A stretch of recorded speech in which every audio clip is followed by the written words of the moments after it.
Okay, so with the daily approach homework, up to this point, you guys should be approaching a lot of people. I would be absolutely shocked if you did not have some pretty cool stories and experiences already just by reaching out to other people and getting out of your shell. So I instructed you to not be approaching any beautiful women, women that you would be interested in at this point.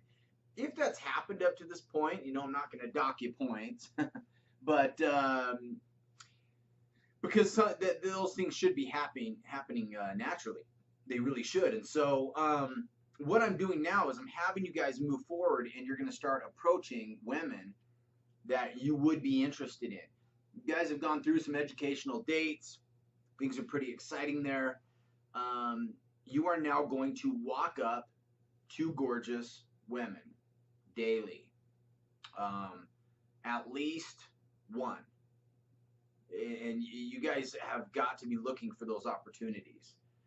You're not doing it because you're going to ask these women on a date. You're doing it because it is a homework assignment and you're being told to do it. There are times where I would go to the clubs and I would be in the mood because of some daily drama that I had. And when my friends said, we look up to you, or you can do this, or whatever, it gave me courage. I then thought, okay, and I was able to do things that later surprised me because I was on stage. You get motivation from your friends, you really do. If you're striking out up to bat and your buddies tell you that you're the home run king, it helps a lot to go up. It's the same thing with management positions at work. If you got a boss that's constantly telling you that you're garbage, or you're in a relationship where someone's doing that, you start believing and thinking those things after some point.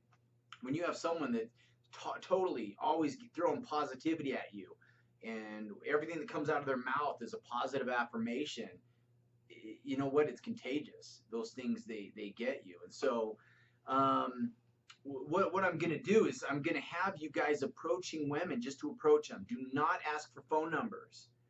This is daily approach homework.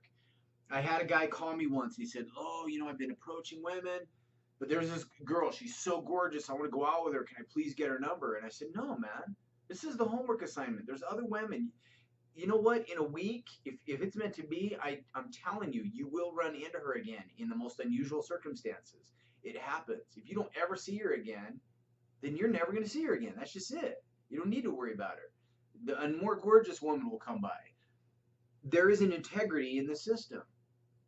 You can't be a part of a system and working toward a goal and then change it because you feel the circumstances change. Okay, that is a policy of distruth.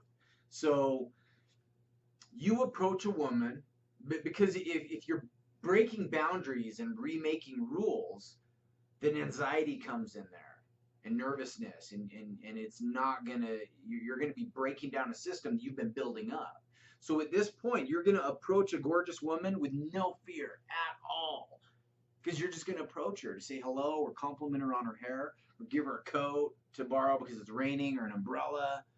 Or, here's a tactic that is just way cool. When I'm walking and I see someone behind me and they're carrying a bunch of stuff, I will stop and hold that door for them until they come. And they always see that you're just a gentleman that held the door for them. That's an approach. Okay, there's a lot of ways to approach. I gave an example earlier of waving to someone, and they went from crying to laughter. But I drive down the street all the time. I use at Target, and this woman was walking on the opposite side of the road. She should have been walking on the other side. And my first thought was, what is she doing? She's in the lane. My next thought was, I want to wave to her. And when I drove, I waved, and she waved back at me like, do I know you? And it just made the situation better. I reached out to her. She reached back. Great situation. Who cares what side of the road she walks on, And so, go out, and you guys now can open the door. You can now approach anybody, gorgeous women and whoever, but you're still continuing the other approach. You're just now adding the beautiful woman as a plus one. Okay. um, Not until you are done with this program can you start approaching and asking for numbers from beautiful women outside of our daily approach. Now, bear with me here. I'm not saying that you can't ask any woman for her number. You're going to have situations naturally where you're talking to someone and she may say, "Give me a call sometime." You say, "Absolutely, give me your number." Saying no, just it wouldn't even be a nice thing to do, and it's foolish. Why would you do that? But being Mr. I gotta approach women and get dates and all that kind of mentality, that's not what we're about here at Affinity. Stick to the program and trust in the system. Okay, so when you are done with all 3 steps, you've done every assignment, every video, you're done. You can go out and ask any woman for her number that you've never seen before. You can walk. I'm gonna let you do that. In fact, just you've got to get into my tools that we're gonna share with you next time, because it integrates a lot of that new mentality. Okay, so we're gonna. I don't want to get too much into some of that, but just right now, no numbers. Don't ask for numbers from women that you don't know. Don't do it. Approach them, make a fool of yourself, whatever. In fact, the better you make a fool of yourself and not ask for a number, there are women who are going to, you'll see their face like, "Oh, why is he approaching me?" And just by not asking for a number, when you're walking off, you see their face change. Like, "Why didn't he ask for my number?" It's really strange. Just trust in my system, okay?